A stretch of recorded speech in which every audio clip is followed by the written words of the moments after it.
नमो लोये सौहरिदन्तानं नमो लोये सौहृदानं नमो लोये सौभागिर्यानं नमो लोये सौज्यायानं नमो लोये सौत्रिकावती सावनं ओंकारमिन्दु संयुक्त नित्यं जयन्ति योगिनः कामदमोक्षदं चैव ओंकाराय नमो नमः मङ्गलं भगवान् मङ्गलं गौतमोऽग्नि मङ्गलं कुन्कुण्डार्यो विजेन्द्रमोसुमङ्गलं नमः समयसाराय स्वानुभूत्या चकास्ते स्वभावाय भवाय सर्वाः विभाव निरुद्ध निराकार।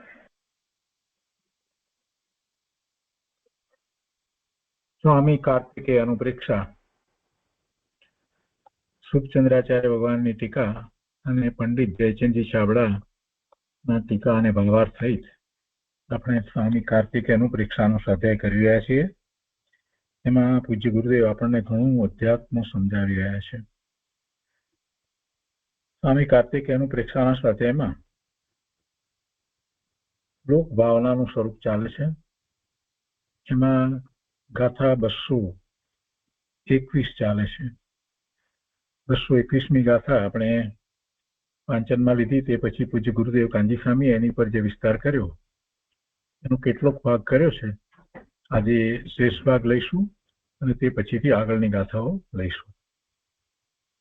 221મી ગાથામાં એમ કહ્યું કે દ્રવ્યોના પર્યાયોમાં અતીત એટલે ભૂતકાળની પર્યાય અનંત છે અને અનાગત એટલે ભવિષ્યકાળની પર્યાય તેનાથી અનંત ગણી છે. તેનાથી અનંત ગણી છે અને વર્તમાન પર્યાય એક છે. અને એ જેટલા પર્યાય છે તેટલો જ તે વ્યવહાર કાળ છે. આ વ્યવહાર કાળની વાતમાંથી આ બધી આખી વાત આગળ આવી અને એ પ્રમાણે દ્રવ્યોનું નિરૂપણ કર્યું. હવે આગળ વાત લઈએ પહેલા આપણે ગુરુદેવે જે વિસ્તાર કર્યો છે એ વાતને લઈએ છીએ. અહીંયા ગુરુદેવે એનો વિસ્તાર કરતા એ વાતને સમજાવી કે કોઈ એ રીતે માનતું હોય કે ભૂતકાળની પર્યાય અને ભવિષ્યકાળની પર્યાય સરખી છે, અથવા તો કોઈ એમ માનતું હોય કે ભવિષ્યકાળની પર્યાય એ ભૂતકાળની પર્યાય કરતા એક પર્યાય એટલી વધારે છે, તો પણ વાત બરાબર નથી. અને પછી ગુરુદેવે એ વાતને સમજાવી, તર્ક દ્વારા સમજાવી. અને અહીંયા એમ વાતને લેતા ગુરુદેવ અહીંયા કહે છે કાર્તિકેય અનુપ્રેક્ષા પ્રવચન ભાગ પહેલો એના પાના નંબર 328 ઉપર આ જે પહેલો પેરેગ્રાફ છે એના અંતમાં કહે છે ગુરુદેવ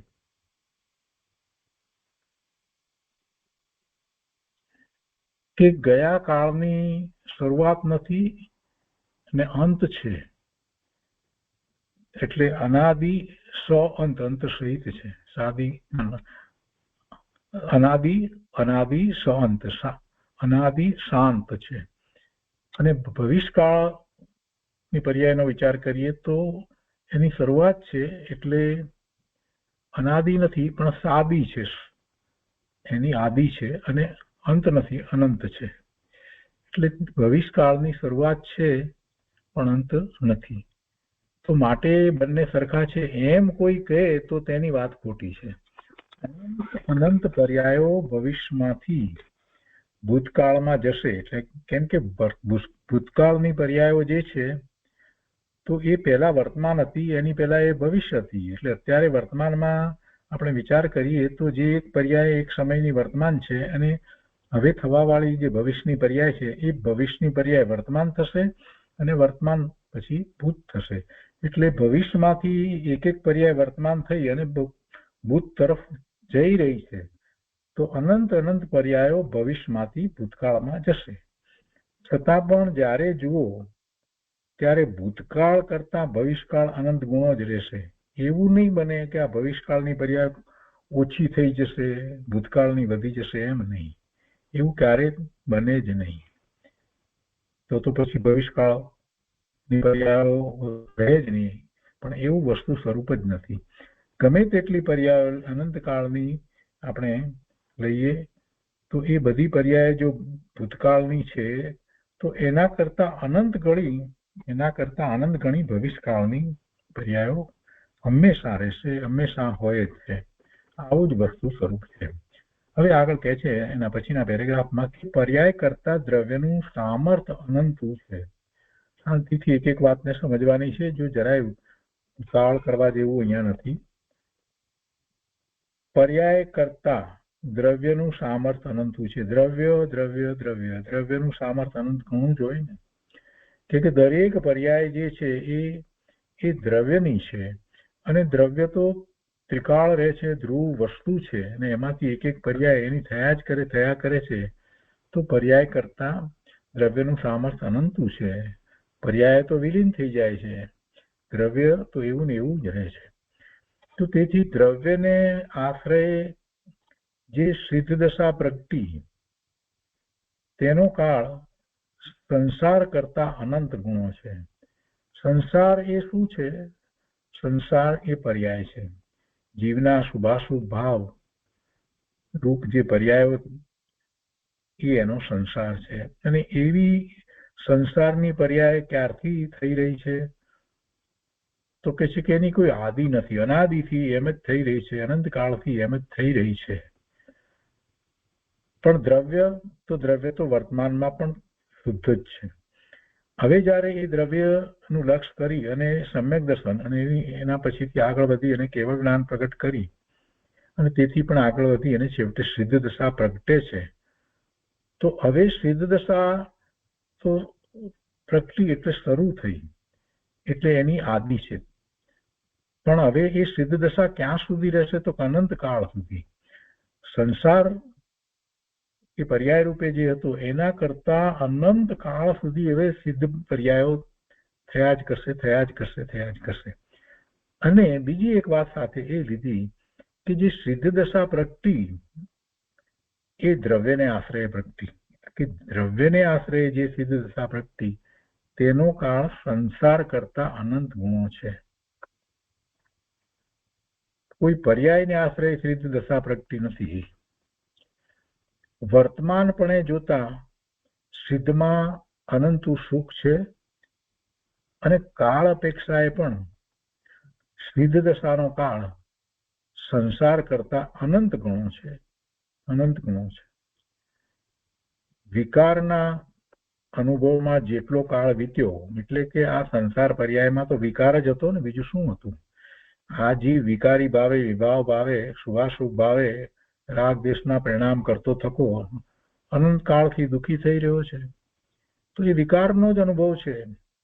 તો કે છે કે વિકારના અનુભવમાં જેટલો કાળ વીત્યો, આ આનંદ કાળ વીત્યો, તો તેના કરતા સ્વભાવના અનુભવનો કાળ અનંત ગુણો અધિક છે. એટલે કે સ્વભાવનું લક્ષ્ય એનો અનુભવ કરી સમ્યકથી આગળ વધી કેવળ જ્ઞાન પ્રગટ કરી અને સિદ્ધ દશા પ્રગટ કરે એ સ્વભાવના અનુભવનો કાળ એ અનંત ગણો અધિક છે. એના કરતા વિકારનો જે કાળ ગયો એના કરતા એ સ્વભાવના અનુભવનો કાળ, આનંદનો કાળ, સુખનો કાળ, શાંતિનો કાળ અનંત ગુણો અધિક છે. એટલે કે આત્મામાં વિકાર તો ક્ષણિક છે, અલ્પ છે, અને વિકાર કરતા સ્વભાવ અનંત ગુણો છે. ગુરુદેવે આના ઉપરથી આ તારણ કાઢ્યું કે ભાઈ ગમે ત્યારે પણ તને જ્યારે પણ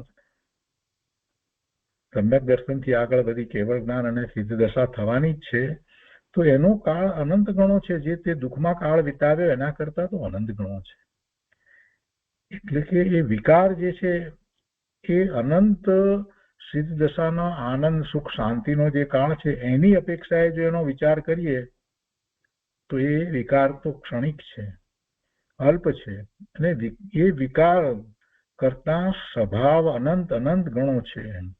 અને એટલે તો એવા સ્વભાવની પર્યાય, સુખ, શાંતિ, આનંદની પર્યાય પછી અનંત કાળ સુધી થયા જ કરે.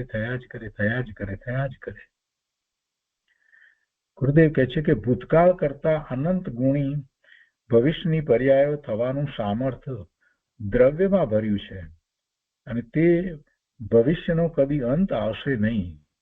અનંત છે, અંત આવે જ નહીં. એ સુખનો અંત આવે નહીં. અને જ્યારે જુઓ ત્યારે ભૂત કરતા તે અનંત ગુણો જ રહેશે. એ કાળ ભૂતકાળ કરતા અનંત ગુણો જ રહેશે. વળી કહે છે કે ભૂતકાળ અને ભવિષ્યકાળ સરખા છે, પણ વર્તમાન એક સમયને ભવિષ્યમાં ભેળવીને કહેતા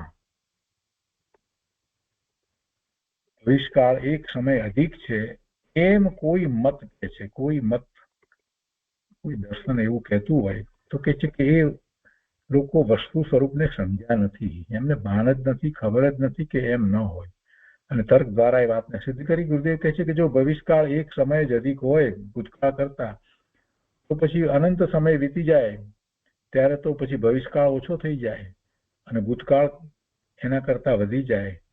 પણ એમ કદી બનતું નથી. જ્યારે જુઓ ત્યારે ભૂતકાળ કરતા ભવિષ્યકાળ જે છે એ અનંત ગુણો છે, એટલે ભૂત કરતા ભવિષ્યની પર્યાયો અનંત ગુણી છે. આટલી સુધી આપણે વાત કરી હતી ગયા વખતે. ગુરુદેવે બહુ સરસ વાત સમજાવી છે અને હવે આગળ લઈએ છીએ. ગુરુદેવ કહે છે કે પર્યાય કરતા દ્રવ્યનું સામર્થ્ય અનંત ગુણ છે. પર્યાય કરતા દ્રવ્યનું સામર્થ્ય અનંત ગુણ છે. પર્યાય જે છે એક સમયની છે, એક સમયની પર્યાય છે, એનું અસ્તિત્વ છે, એનું હોવાપણું છે, પણ છતાં એ એક સમયની છે. અને એવી અનંતકાળથી સંસાર પર્યાય ભલે થઈ, તે છતાં પણ દ્રવ્યના સામર્થ્યનો વિચાર કરીએ તો દ્રવ્યમાં અત્યારે વર્તમાનમાં પણ એવું સામર્થ્ય ભર્યું છે કે જ્યારે મારી સિદ્ધ દશા થશે તો પછી જે ભૂતકાળમાં અનંતકાળ સુધી જે દુઃખની દશા થઈ એના કરતા અનંત ગણો કાળ સુધી મને સુખની પર્યાય થવાની છે. એમ જ્યારે જીવ વિચાર કરે છે તો એને થાય છે કે આવું દ્રવ્યનું સ્વરૂપ, આવું વસ્તુ સ્વરૂપ, આવું મારું સ્વરૂપ, અને હું શું બેઠો છું, હું શા માટે પ્રમાદ કરું છું, હું મારા સ્વરૂપનું લક્ષ્ય કરી અને એવી અનુભૂતિ કરી અને મારા સિદ્ધત્વને શા માટે પ્રગટ નથી કરતો, એવો એને વિચાર આવ્યા વિના રહેશે નહીં. ગુરુદેવ કહે છે કે પર્યાય કરતા દ્રવ્યનું સામર્થ્ય અનંત ગુણ છે અને સંસારના કાળ કરતા મોક્ષ પર્યાયોનો કાળ પણ અનંત ગુણો છે. સિદ્ધની પર્યાયનો કાળ પણ અનંત ગુણ છે. સંસાર કરતા સિદ્ધ દશા સામર્થ્યથી તો અનંત ગુણી છે, પણ કાળથી અને સંખ્યાથી પણ અનંત ગુણી છે. કાળ અનંત ગુણો છે અને સંખ્યા, પર્યાયની સંખ્યા તો એ પણ અનંત ગુણી છે. અને સામર્થ્ય તો કેવું છે, સિદ્ધ દશાનું સામર્થ્ય તો કેવું છે, અદભુત સામર્થ્ય. પોતાના અનંત ગુણો પૂર્ણપણે જેમાં પોતાને અનુભવ થાય એવી એક એક પર્યાય છે. એક એક પર્યાય, દરેક પર્યાયની અંદર પોતાના અનંત ગુણનો પૂરેપૂરો જયારે ઉઘાડ છે અને એવી એની અનુભૂતિ છે, એ સિદ્ધ દશાનું સામર્થ્ય છે. તો કે છે કે સંસાર કરતા સિદ્ધ દશા સામર્થ્યથી તો અનંત ગુણી છે, પણ કાળથી પણ અનંત ગુણી છે અને સંખ્યાથી પણ અનંત ગુણી છે. ભવિષ્યની અનંતી પર્યાય ભૂતકાળમાં ભળી જશે, કેમ કે એક એક ભવિષ્યની પર્યાયનો વિચાર કરીએ વર્તમાન થાય ને વર્તમાન પછી એ ભૂતકાળની થઈ જાય. એક સમય પહેલાની જે પર્યાય જે ભવિષ્યકાળની હતી અત્યારે વર્તમાન થઈ અને હવે આ પર્યાય વર્તમાન છે તે ભૂતકાળની થઈ.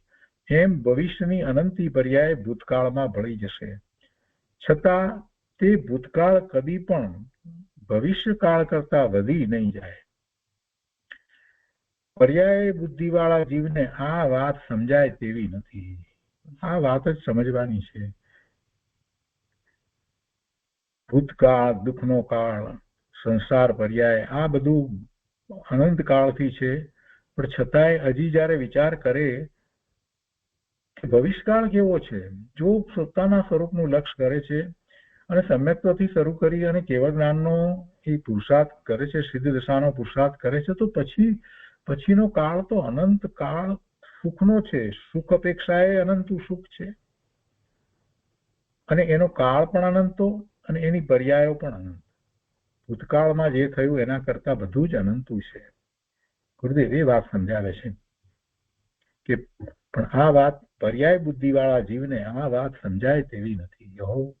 ભૂતકાળમાં જે અનંત પર્યાય વીતી તેના કરતા અનંત ગુણી પર્યાયો થવાનું સામર્થ્ય દ્રવ્યમાં પડ્યું છે.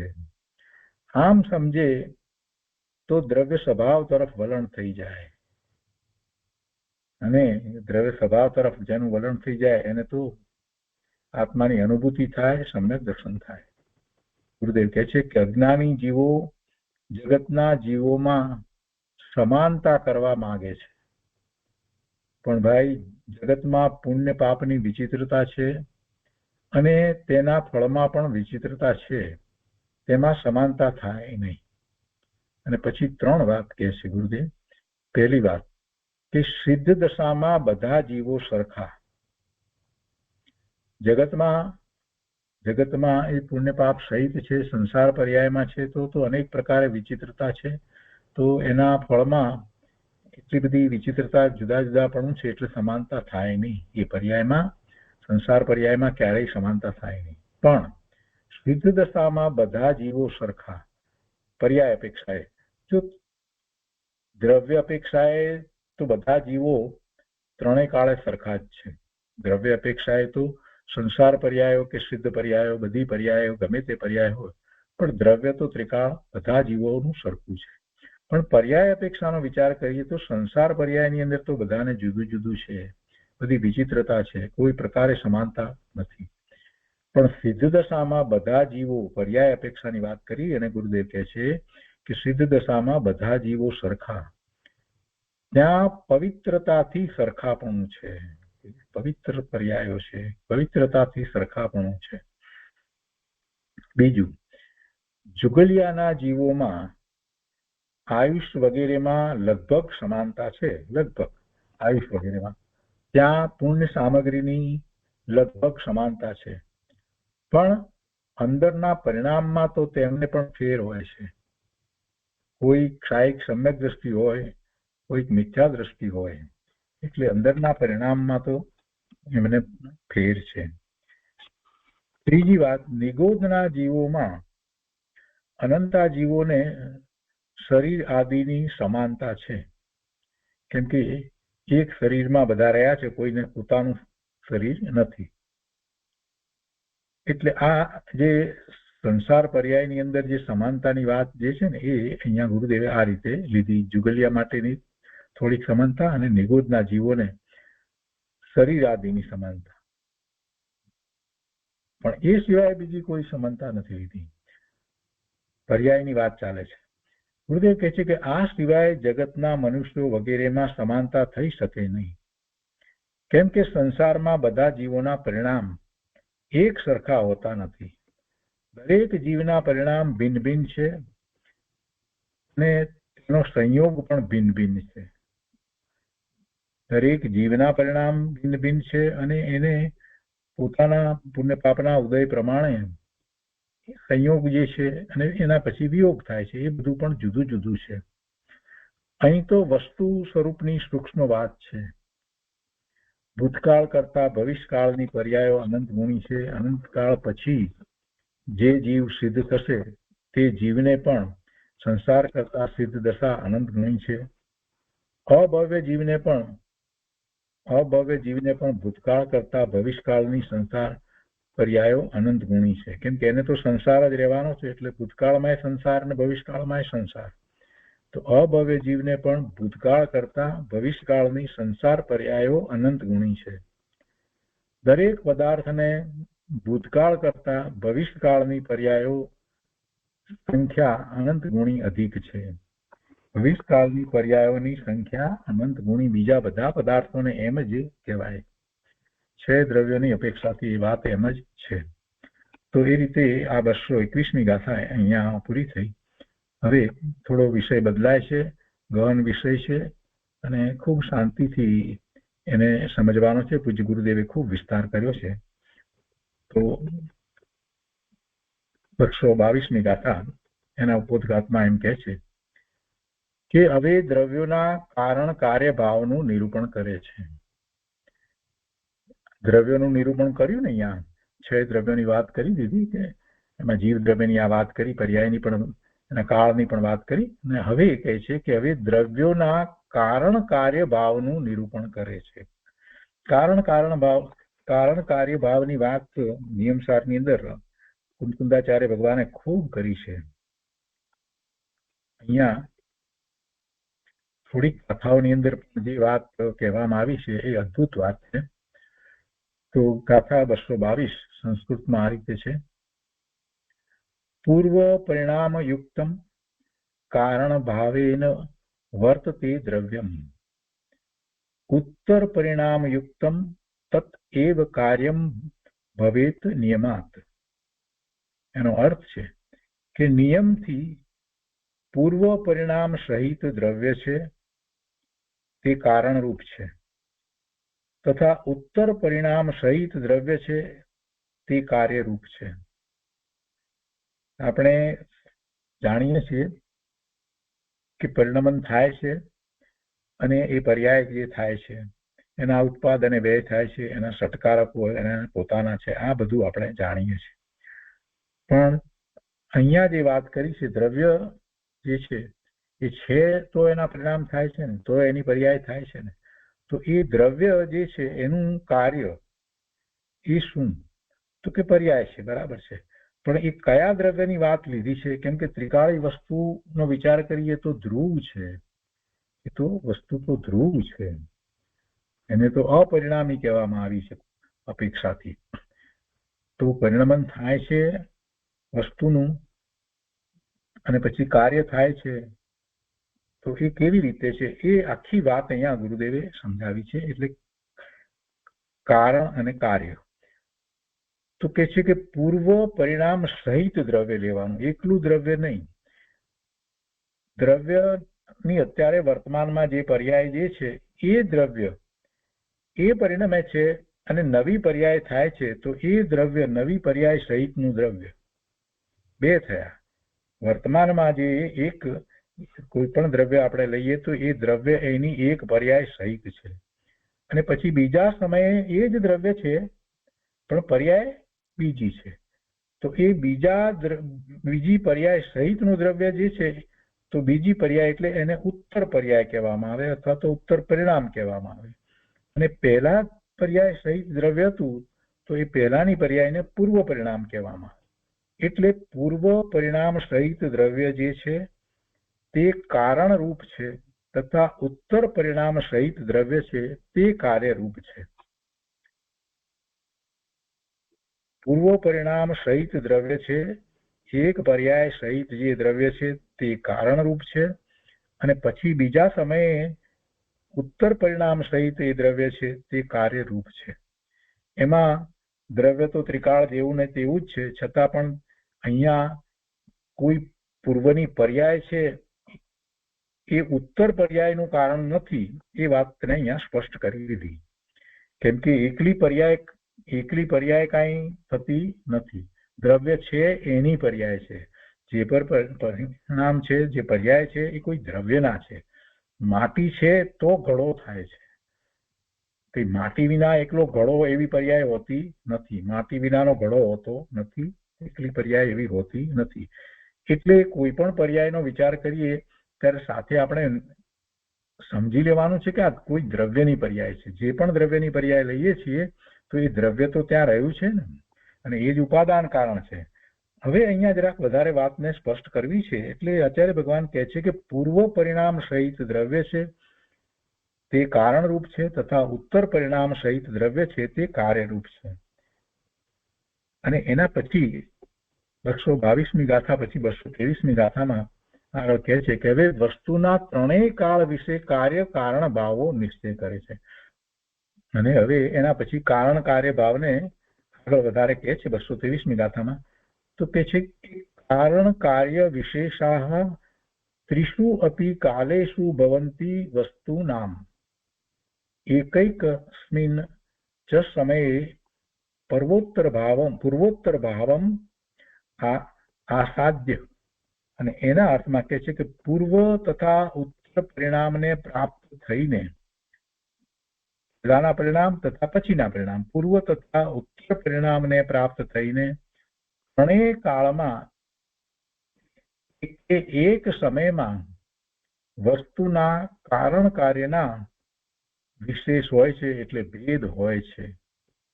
અને એને અર્થમાં પંડિતજી સમજાવતા કહે છે કે વર્તમાન સમયમાં જે પર્યાય છે તે પૂર્વ સમય સહિત વસ્તુનું કાર્ય છે. પૂર્વ સમય સહિતની જે વસ્તુ હતી એનું કાર્ય અત્યારે વર્તમાન સમયની જે આ પર્યાય થઈ છે, અને એ જ પ્રમાણે સર્વ પર્યાય જાણવી, એટલે એ જ પ્રમાણે આગળ આગળ આગળ આગળ આગળ સમજતા જવું. એ જ પ્રમાણે સર્વ પર્યાય જાણવી, એ રીતે પ્રત્યેક સમયે કાર્ય કારણ ભાવ રૂપ છે. પ્રત્યેક સમયે કાર્ય અને કારણ ભાવ રૂપ છે.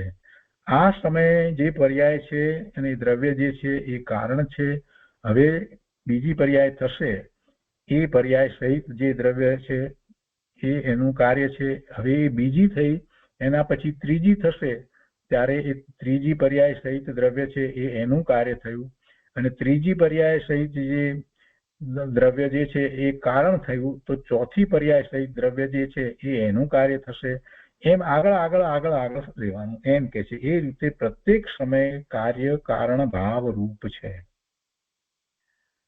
અને એ વાત આપણે યાદ રાખવાની કે દરેક વખતે જે બદલાયું છે એ બદલાવ તો પરિણામમાં છે, પર્યાયમાં છે. દ્રવ્ય તો એવું ને એવું જ રહ્યું છે. દ્રવ્ય તો એવું ને એવું જ રહ્યું છે. તો એ રીતે આ બે ગાથાઓ જે છે એની ઉપર પૂજ્ય ગુરુદેવે જે વિસ્તાર કર્યો છે તે આપણે લઈએ.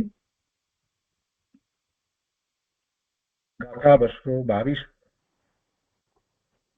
નો વિસ્તાર કરતા પૂજ્ય ગુરુદેવ અહીંયા સમજાવે છે. પરિણામ અને દ્રવ્ય સર્વથા એક નથી. પરિણામ અને દ્રવ્ય સર્વથા એક નથી. કોઈ અપેક્ષાએ એક કહીએ છીએ, પણ સર્વથા એક નથી. પરિણામ પરિણામ છે, દ્રવ્ય દ્રવ્ય છે. પરિણામ અને દ્રવ્ય સર્વથા એક નથી, અને સર્વથા જુદા પણ નથી. સર્વથા જુદા છે એવું તો બની શકે નહીં. દ્રવ્ય વિના તો પરિણામ હોય નહીં. પરિણામ કહો કે પર્યાય કહો, તો પરિણામ અને દ્રવ્ય સર્વથા એક નથી, અને સર્વથા જુદા પણ નથી. પરિણામની સ્થિતિ એક સમયની છે, અને દ્રવ્યની સ્થિતિ ત્રિકાળ છે. દ્રવ્ય ત્રણેય કાળે રહ્યું છે. પરિણામનો સમય એક છે, એક સમયની પર્યાય, બીજા સમયે બીજી. એટલે પરિણામની સ્થિતિ એક સમયની છે, અને દ્રવ્યની સ્થિતિ ત્રણેય કાળની છે. જો તે સર્વથા અભેદ હોય તો, એટલે કે જુદા ન હોય, જો પરિણામ અને દ્રવ્ય સર્વથા અભેદ, અભેદ એટલે એમાં ભેદ ન હોય, સર્વથા એક જ હોય, તો પરિણામનો નાશ થતા દ્રવ્યનો જ નાશ થઈ જશે. એટલે સર્વથા અભેદ નથી, એમાં અપેક્ષાએ ભેદ છે. પણ સર્વથા ભેદ છે એમ પણ નથી, એમ કે એકલા પરિણામ હોતા નથી, દ્રવ્ય વિના પરિણામ હોતા નથી.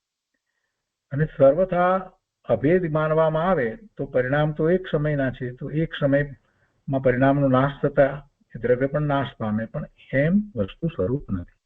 ભેદ અભેદ રૂપ વસ્તુ સ્વરૂપ છે. અને પરિણામ જે છે તે સર્વથા દ્રવ્ય સાથે એક રૂપ નથી, કે સર્વથા એ એનાથી જુદા પણ નથી. એ વાત અહીંયા પહેલા ગુરુદેવે સમજાવી. હવે આગળ કહે છે કે પૂર્ણ પરિણામ સહિત દ્રવ્ય તે કારણ છે. પૂર્ણ પરિણામ સહિત દ્રવ્ય તે કારણ છે, ને તે બીજા પરિણામ થયા તે કાર્ય છે. એટલે કે અહીંયા પૂર્ણ લખ્યું છે એ જગ્યાએ આપણને ગાથામાં પૂર્વ લખ્યું હતું, પણ એક પરિણામ અત્યારે વર્તમાન પરિણામ જે છે તે એ પૂર્ણ પરિણામ કહો, એ પૂર્વ પરિણામ કહો, એના સહિતનું જે દ્રવ્ય છે એને કારણ કહીએ, તો એના પછી બીજા પરિણામ સહિત જે છે એ દ્રવ્ય જે છે એ કાર્ય છે. અજ્ઞાન પરિણામનો નાશ થઈ અને જ્ઞાન પરિણામ થયા, તો તેનું કારણ કોણ? આપણે વિચાર કરીએ કે પહેલા અજ્ઞાન ભાવે પરિણામ થતા હતા અને હવે જ્ઞાન ભાવે પરિણામ થયા, તો તેનું કારણ કોણ? ગુરુ તો નિમિત્ત છે. ગુરુદેવ કહે છે કે ગુરુ વગેરે તો નિમિત્ત છે, એ એનું કારણ નથી. નવા પરિણામ જ્ઞાનના થયા એનું કારણ ગુરુ નથી, કેમ કે ગુરુ તો દ્રવ્ય જુદું છે અને એ તો નિમિત્ત કારણ છે. પૂર્વે અજ્ઞાન પર્યાયપણે પરિણમેલો આત્મા તે જ જ્ઞાન પરિણામનું કારણ છે. ને હજી તો આ પણ વ્યવહાર છે. ગુરુદેવ કહે છે આ પણ વ્યવહાર છે. કોઈને એમ થાય કે અજ્ઞાન પરિણામમાંથી જ્ઞાનના પરિણામ થયા, ના, એવું નથી થયું. કેમ કે દરેક પર્યાય સ્વતંત્ર છે. અહીંયા તો પહેલાની પર્યાય સહિત દ્રવ્ય જે છે એને કારણ કહ્યું છે, પહેલાની પર્યાયને કારણ નથી કહ્યું. માત્ર પહેલાની પર્યાય એ પછીની પર્યાયનું કારણ છે એમ અર્થ નથી થતો. આચાર્ય ભગવાને એમ જ લીધું છે કે પૂર્વ પર્યાય સહિત દ્રવ્ય તે કારણ છે અને ઉત્તર પર્યાય સહિત દ્રવ્ય તે કાર્ય છે એમ લીધું છે. એટલે પૂર્વની પર્યાયને કારણ નથી કહ્યું, એકલી પર્યાય એ કારણ નથી થતું. જો એવું હોય તો મિથ્યાત્વની પર્યાયમાંથી સમ્યક્ત્વની પર્યાય કેવી રીતે થાય? અજ્ઞાનની પર્યાયમાંથી જ્ઞાનની પર્યાય કેવી રીતે થાય? એટલે એમ નથી. પણ એ પરિણામ સહિત જે દ્રવ્ય જે છે એ કારણ છે.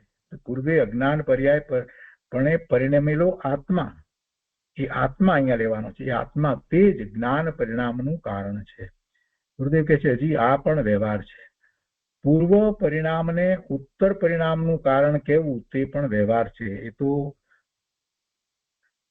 ઉપચાર માત્ર કહેવાય. પૂર્વ પરિણામ જે છે એ તો ખરેખર કાંઈ એનું કારણ છે જ નહીં. દરેક પર્યાય એના ઉત્પાદ જ સ્વતંત્ર છે, પણ છતાંય એવો ઉપચાર કરવામાં આવે, એવો વ્યવહાર કહેવામાં આવે. અને પછી આગળ 223મી ગાથાની અંદર જે વધારે જે સમજાવવામાં આવી કે દરેક વખતે જે વર્તમાન પર્યાય સહિત દ્રવ્ય જે છે એના પછીની પર્યાયનું કારણ એમ જ ચાલ્યા કરે છે. એના પછી એમ જ જે ચાલે છે, તો એ વાત જે 223માં કહી એને હવે ગુરુદેવે ખૂબ વિસ્તારપૂર્વક સમજાવી છે. એટલે એમાં 222 અને 223 બંને ગાથાનો વિસ્તાર કર્યો છે. ગુરુદેવ સમજાવે છે કે જુઓ, એક એક સમયમાં કારણ અને કાર્યપણું અનાદિ અનંત વર્તી રહ્યું છે. એક એક સમયમાં કારણ અને કાર્યપણું અનાદિ અનંત વર્તી રહ્યું છે. પૂર્વ પર્યાયની અપેક્ષાએ વર્તમાન પર્યાય રૂપ દ્રવ્ય તે કાર્ય છે અને પછીની પર્યાય અપેક્ષાએ તે જ કારણ છે. એટલે અત્યારે વર્તમાનમાં જે પર્યાય સહિતનું જે દ્રવ્ય જે છે એ એની પહેલાની પૂર્વની પર્યાય સહિતનું જે દ્રવ્ય હતું એનું કાર્ય થયું, અને વર્તમાનમાં જે આ પર્યાય સહિતનું જે દ્રવ્ય જે છે એ કારણ છે, અને હવે પછી થવા વાળી પર્યાય સહિત દ્રવ્ય જે છે એ એનું કાર્ય છે. આ સળંગ ચાલ્યા કરે છે. એ જ રીતે એ વાત ગુરુદેવે અહીંયા લીધી છે. શું કહે છે કે પૂર્વ પર્યાયની અપેક્ષાએ વર્તમાન પર્યાય રૂપ દ્રવ્ય તે કાર્ય છે અને પછીની પર્યાય અપેક્ષાએ તે જ કારણ છે. એક જ સમયમાં પૂર્વની અપેક્ષાએ કાર્ય છે અને પછીની અપેક્ષાએ કારણ છે. લાકડી ઉદાહરણ આપીને સમજાવે છે કે સીધી માંથી આડી થઈ. સીધી લાકડી હતી ઊભી, તો એને બદલે આડી થઈ, તો ત્યાં પહેલાની સીધી પર્યાયપણે પરિણમેલા પરમાણુઓ તે તેનું કાર્ય છે, તથા પછી જે પર્યાય થશે તેનું વર્તમાન પર્યાય યુક્ત પરમાણુઓ કારણ છે. એ રીતે એક જ સમયમાં કારણ કાર્ય વર્તી રહ્યા છે. એક જ સમયમાં આ રીતે કારણ કાર્ય વર્તી રહ્યા છે, અને એવી કારણ કાર્યની ધારા અનાદિ અનંત ચાલી જાય છે.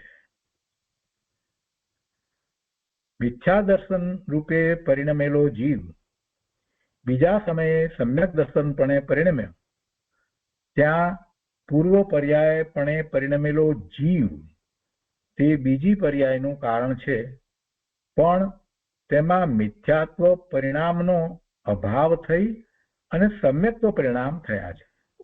ફેર ક્યાં પડ્યો છે? પર્યાયમાં ફેર પડ્યો છે. પહેલા પર્યાય મિથ્યાત્વની હતી, હવે પર્યાય થઈ તે સમ્યક્ત્વની થઈ છે. પણ બંને વખતે જીવ એનો એ જ જીવ છે અને એ જ પરિણમ્યો છે, એ જ કાર્ય થયો છે.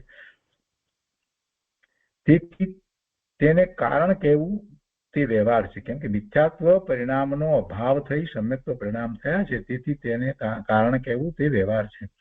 નિશ્ચયથી તો વર્તમાન સમ્યક દર્શન પર્યાય પ્રગટી તે પર્યાય ધ્રુવ દ્રવ્યના અવલંબને પ્રગટી છે. તેથી નિશ્ચયથી તો ધ્રુવ કારણ પરમાત્મા પરમ પારિણામિક દ્રવ્ય તે જ સમ્યક દર્શનનું કારણ છે. પેલું જે કહેવામાં આવ્યું એ તો વ્યવહાર કહેવામાં આવ્યો. પૂર્વ પર્યાય સહિત દ્રવ્ય એને કારણ કહ્યું અને ઉત્તર પર્યાય સહિત દ્રવ્ય એને કાર્ય કહ્યું, એ વ્યવહાર કહેવામાં આવ્યો. જ્યારે સમ્યક દર્શનની વાત કરીએ છીએ તો સમ્યક દર્શનના પરિણામ કેવી રીતે થયા? નિશ્ચયથી જ્યારે એનો વિચાર કરીએ તો કહે છે ગુરુદેવ કે નિશ્ચયથી તો વર્તમાન સમ્યક દર્શન પર્યાય પ્રગતિ તે પર્યાય ધ્રુવ દ્રવ્યના અવલંબને પ્રગતિ છે. તેથી નિશ્ચયથી તો ધ્રુવ કારણ પરમાત્મા પરમ પારિણામિક દ્રવ્ય તે જ સમ્યક દર્શનનું કારણ છે ને નિશ્ચયથી તો ધ્રુવ દ્રવ્ય જ મોક્ષનું કારણ છે. એ જ સિદ્ધ પર્યાયનું પણ કારણ છે. બધી પર્યાયનું મૂળ કારણ તો એ જ છે. અહીં તો ધ્રુવ અને વર્તમાન બંનેને સાથે રાખી અને કારણ કાર્યની વાત કરી છે. વર્તમાન એટલે પર્યાય. અહીં તો ધ્રુવ અને વર્તમાન બંનેને સાથે, જે ધ્રુવ એટલે જે બદલાતું નથી, કાયમ એક સરખું રહે છે, તે એ દ્રવ્ય, અને વર્તમાન જે બદલાઈ રહ્યું છે તે એક સમયની વર્તમાન, એ બંનેને સાથે રાખી અને કારણ કાર્યની વાત કરી છે કે પૂર્વની પર્યાયમાં વર્તતું દ્રવ્ય તે કારણ છે. જો દરેક જગ્યાએ દ્રવ્ય લીધું છે, પૂર્વની પર્યાય તે કારણ એમ નથી લીધું, પરંતુ પૂર્વની પર્યાયમાં વર્તતું દ્રવ્ય તે કારણ છે અને તે પછીની પર્યાયપણે થયેલું દ્રવ્ય તે તેનું કાર્ય છે તથા તે જ તેના પછીની પર્યાયનું કારણ છે. એટલે અત્યારે જે કાર્ય થયું એ પાછું હવે પછી થવા વાળી પર્યાય માટે એ કારણ છે. તથા તે જ એટલે કે અત્યારે જે કાર્યરૂપ થયેલું જે દ્રવ્ય જે છે તે જ હવે પછી થવા વાળી પર્યાય માટેનું એ કારણ છે. એટલે એવી પર્યાય સહિત દ્રવ્યનું કારણ છે. હવે પછીની પર્યાય સહિતના દ્રવ્યનું એ કારણ છે. તો એ પ્રમાણે કારણ અને કાર્યની સંધિ અનાદિથી ચાલ્યા જ કરે છે. એટલે કે જે પર્યાય જે છે, વર્તમાન વર્ત જે પર્યાય સહિતનું જે દ્રવ્ય જે છે એ કાર્ય પણ છે. પૂર્વ પર્યાય સહિતના દ્રવ્યની અપેક્ષાએ એને કાર્ય પણ કહેવાય, અને ભવિષ્યની પર્યાય સહિતના દ્રવ્યની અપેક્ષાએ એને કારણ પણ કહેવાય. એટલે દરેક સમયે કાર્ય અને કારણ શું છે? દરેક સમયે કાર્ય અને કારણ શું છે? તો કે એક પર્યાય સહિત વર્તતું દ્રવ્ય જે છે તે જ કારણ છે અને તે જ કાર્ય છે. દરેક સમયે આમ જ છે. ફરીથી વાતને સમજીએ. અત્યારે વર્તમાનમાં જે દ્રવ્ય જે છે તે એક વર્તમાન પર્યાય સહિતનું જે દ્રવ્ય જે છે એ શું છે? તો કે ભૂતકાળની પૂર્વની પર્યાય સહિતનું જે દ્રવ્ય હતું એનું આ કાર્ય છે. અને વર્તમાનમાં આ જે દ્રવ્ય જે છે એ વર્તમાન પર્યાય સહિતનું જે દ્રવ્ય છે એ ભવિષ્યની થવા વાળી પર્યાય સહિતનું દ્રવ્ય જે છે એનું એક કારણ છે. એટલે આ વર્તમાનમાં જે પર્યાય સહિતનું જે દ્રવ્ય જે છે એ એક અપેક્ષાએ કાર્ય છે અને બીજી અપેક્ષાએ કારણ છે. એનું એ જ દ્રવ્ય. બહુ શાંતિથી આ વાતને પકડવાની છે, આ વાતને સમજવાની છે. કાર્ય કારણ અહીંયા જે બતાવ્યા છે એ રીતે સમજાવ્યા છે. દરેક દ્રવ્ય વર્તમાન પર્યાય સહિત જે છે તે પૂર્વની અપેક્ષાથી વિચાર કરીએ તો કાર્ય છે અને ભવિષ્યની અપેક્ષાથી વિચાર કરીએ તો એ કારણ છે. એ જ દ્રવ્ય કારણ પણ છે ને કાર્ય છે. અને આમ જ ચાલ્યા કરે છે. એટલે સંધિ થઈ. પછીની પર્યાય સહિતના દ્રવ્ય સાથે એની સંધિ થઈ. પછીની એમ અનંતકાળ સુધી એમ જ એની સંધિ કહેવાય. ગુરુદેવ એ સંધિની અહીંયા વાત કરે છે. એટલે ફરીથી વાંચીએ. અહીં તો ધ્રુવ અને વર્તમાન બંનેને સાથે રાખીને કારણ કાર્યની વાત કરી છે કે પૂર્વની પર્યાયમાં વર્તતું દ્રવ્ય તે કારણ છે અને તે પછીની પર્યાયપણે થયેલું દ્રવ્ય તે તેનું કાર્ય છે તથા તે જ તેના પછી ભવિષ્યની પર્યાયનું કારણ છે. એ પ્રમાણે કારણ ને કાર્યની સંધિ અનાદિથી ચાલ્યા જ કરે છે. પૂર્વ પર્યાયનો વ્યય થયો અને નવી પર્યાયનો ઉત્પાદ થયો. તેમાં દ્રવ્ય ધ્રુવ રૂપ રહ્યું. આ પાછો સિદ્ધાંત છે, આ મૂળભૂત વાત છે. તેમાં દ્રવ્ય ધ્રુવ રહ્યું, કેમ કે દ્રવ્યનો નાશ થતો નથી, એવું ને એવું જ રહ્યું. ત્યાં અને ફેરફાર જે થયો તે દ્રવ્યમાં નથી થયો, દ્રવ્યની પર્યાયમાં ફેરફાર થયો. બદલાવ આવ્યો તે પર્યાયમાં આવ્યો. દ્રવ્ય તો ધ્રુવ એવું ને એવું જ રહ્યું. તો ત્યાં પૂર્વની પર્યાયમાં વર્તતું દ્રવ્ય કારણરૂપ છે, પછીની પર્યાયમાં વર્તતું દ્રવ્ય કાર્યરૂપ છે. એમ બધા દ્રવ્યોમાં કારણ કાર્ય સમયે સમયે થઈ જ રહ્યો છે. તો એમાં બીજો શું કરે? તો એમાં પછી બીજું દ્રવ્ય એમાં કાંઈ કરી શકે એમ છે જ નહીં. બીજાને કોઈને અવકાશ જ નથી, આમ જ થઈ જ રહ્યું છે. તો બીજું એમાં શું કરે? બીજું દ્રવ્ય શું કરે? બીજો જીવ શું કરે? કોઈ કાંઈ કરી શકે નહીં. ગુરુદેવ કહે છે, જુઓ આ સંતોની રચના. જંગલમાં અંતર સ્વભાવની શાંતિમાં ઝૂલતા ઝૂલતા વિકલ્પ ઉઠ્યો અને શાસ્ત્રો રચાઈ ગયા. કરુણાનો ભાવ એવો આવ્યો અને એમણે શાસ્ત્રોની રચના કરી. તો ત્યાં તેમાં પણ એક એક અક્ષર પડે છે તે તેના પૂર્વ પર્યાયમાં રહેલા પરમાણુઓનું કાર્ય છે. અક્ષર કોનું કાર્ય છે? પરમાણુનું કાર્ય છે ને. એટલે પૂર્વની પર્યાયમાં રહેલા પરમાણુનું કાર્ય છે અને તે પરમાણુઓ તેનું કારણ છે. પરમાણુ જે દ્રવ્ય છે તે એ તેનું કારણ છે. ગુરુદેવ આગળ સમજાવે છે કે મારા કારણે અક્ષરની પર્યાય થતી નથી. પર્યાય કોને કારણે થઈ? દ્રવ્યને કારણે થઈ. તો દ્રવ્ય શું છે? તો પૂતગળ છે. અક્ષરની અંદર દ્રવ્ય શું છે? અક્ષર તો પૂતગળ પરમાણુનું કાર્ય છે ને. તો એ કાર્ય જે થયું એમાં એ પૂતગળ પરમાણુ પૂર્વની પર્યાય સહિતનું હતું, એ એનું કારણ થયું. અને નવી પર્યાય જે અક્ષરની જે થઈ એ એનું કાર્ય છે. તો એમાં મેં શું કર્યું? હું તો કાંઈ કરતો નથી. ગુરુદેવ એ વાત સમજાવે છે કે જીવ એમાં શું કરે? એ તો પરમાણુઓનું કાર્ય છે. મારા કારણે અક્ષરની પર્યાય થતી નથી અને તે અક્ષરો મારું કાર્ય નથી. જો આ વિતરાગ ભાવ, એટલે આના ઉપરથી જ્યારે કોઈ પણ બીજા દ્રવ્યની પર્યાયનો વિચાર કરીએ ત્યારે એ વાત એમાંથી નીકળે છે કે એ મારું કાર્ય નથી, એ મારું કાર્ય નથી. અને આને જ વિતરાગ ભાવ કહ્યો છે.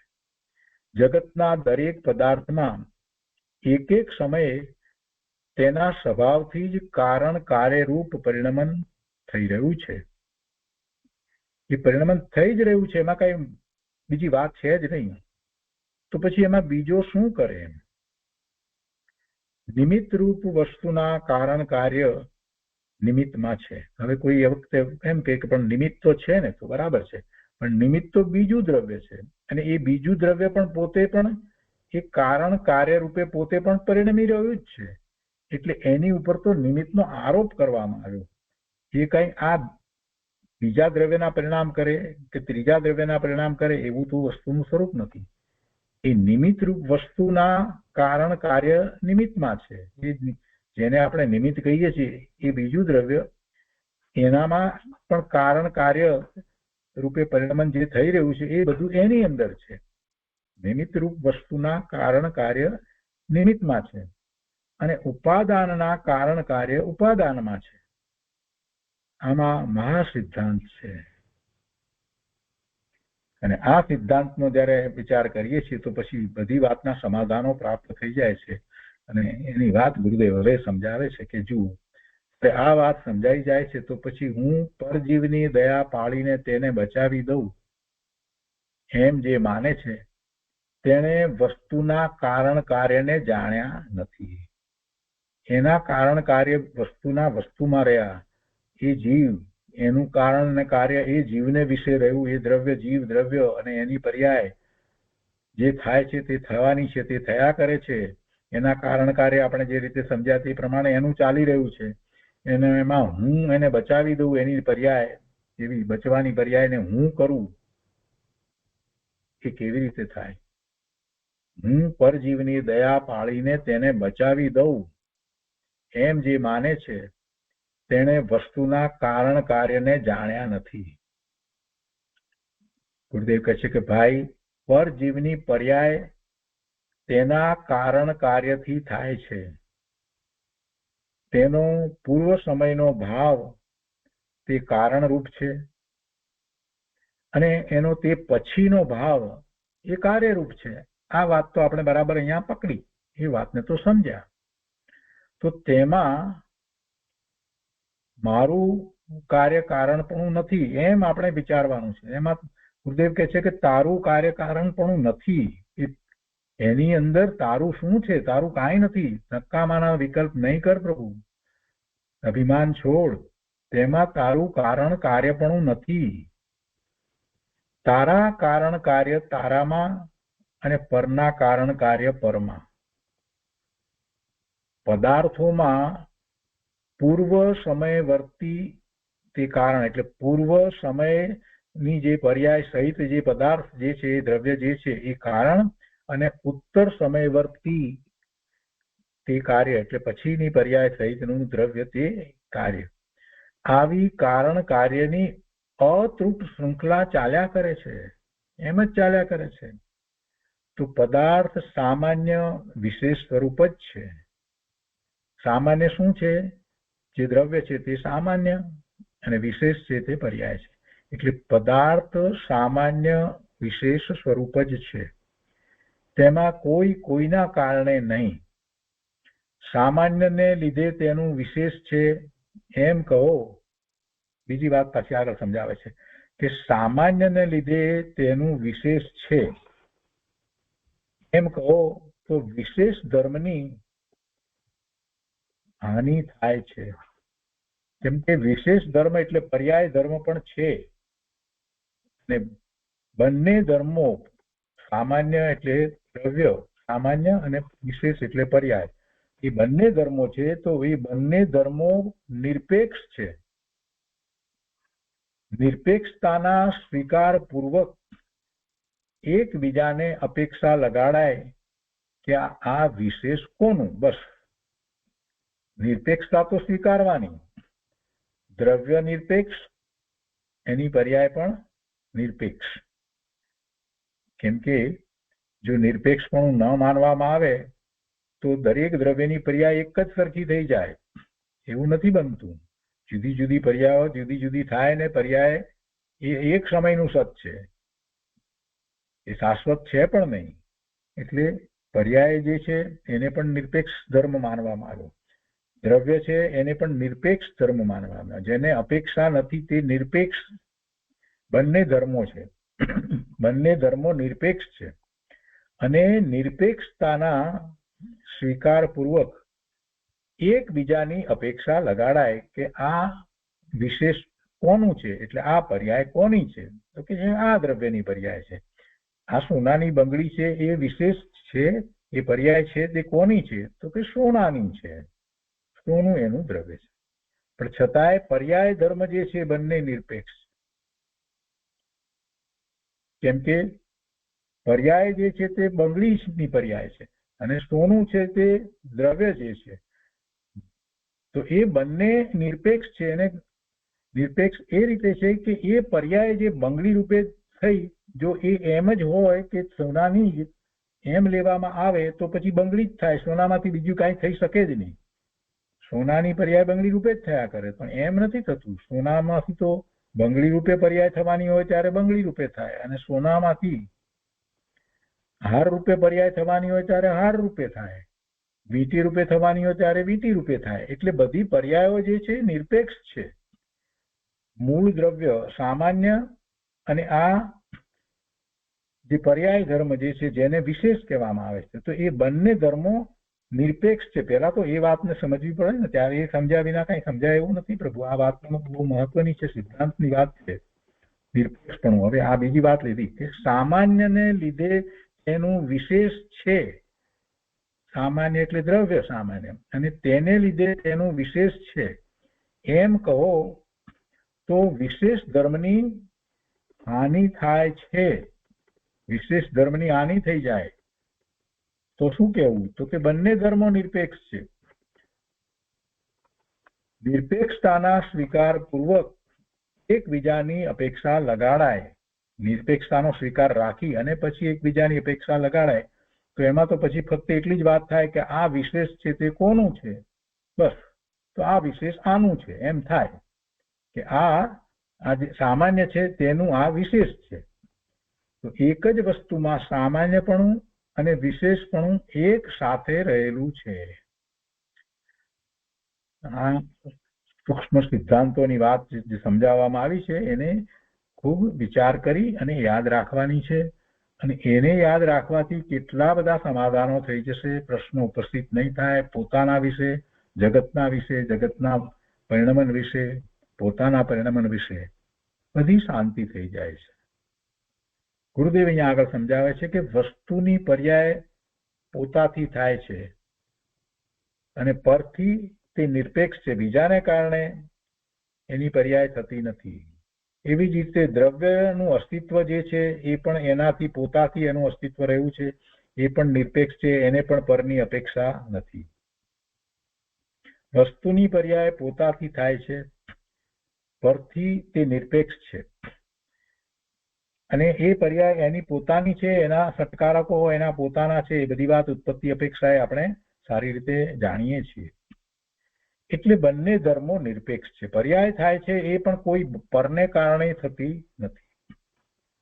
વસ્તુની પર્યાય પોતાથી થાય છે, પરથી તે નિરપેક્ષ છે, પરની એને અપેક્ષા નથી. એમ સ્વતઃસિદ્ધ માન્યા વગર વસ્તુ સ્વરૂપ સાબિત થાય નહીં. વસ્તુ સ્વરૂપ જેમ છે તેમ સમજાય નહીં. સ્વતઃસિદ્ધ પોતે પોતાથી જ સિદ્ધ છે. સ્વતઃસિદ્ધ વસ્તુ સ્વરૂપના સ્વીકાર પૂર્વક નિમિત્તનું જ્ઞાન કરે તો તે બરાબર છે.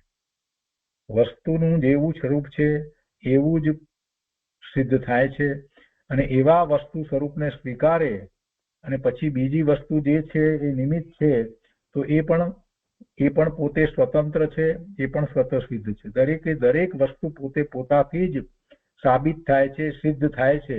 એનું અસ્તિત્વ જ એવું છે. સામાન્ય અને વિશેષ રૂપ દરેક વસ્તુનું અસ્તિત્વ છે અને દરેક વસ્તુ જે છે એ સ્વતઃ એ રીતે સિદ્ધ છે. તો એ વખતે પેલું નિમિત્ત જે છે તો હા નિમિત્ત જે છે એ પણ એ જ રીતે બીજું દ્રવ્ય છે એ પણ સ્વતઃ સિદ્ધ છે. તો એનું પણ એમ જ જ્ઞાન કરવું.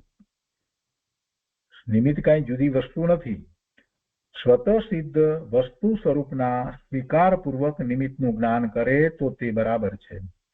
વસ્તુની પોતાની પૂર્વ અને ઉત્તર પર્યાયના આશ્રયે જ તેના કારણ કાર્ય અનાદિ અનંત વર્તી જ રહ્યા છે. પૂર્વ પર્યાય સહિત વસ્તુ જે છે એ કારણ છે અને ઉત્તર પર્યાય રૂપ વસ્તુ જે છે એ કાર્ય છે અને એ પર્યાય એને વિશેષ કહીએ છીએ અને જે દ્રવ્ય છે તે સામાન્ય છે. બંને નિરપેક્ષ છે.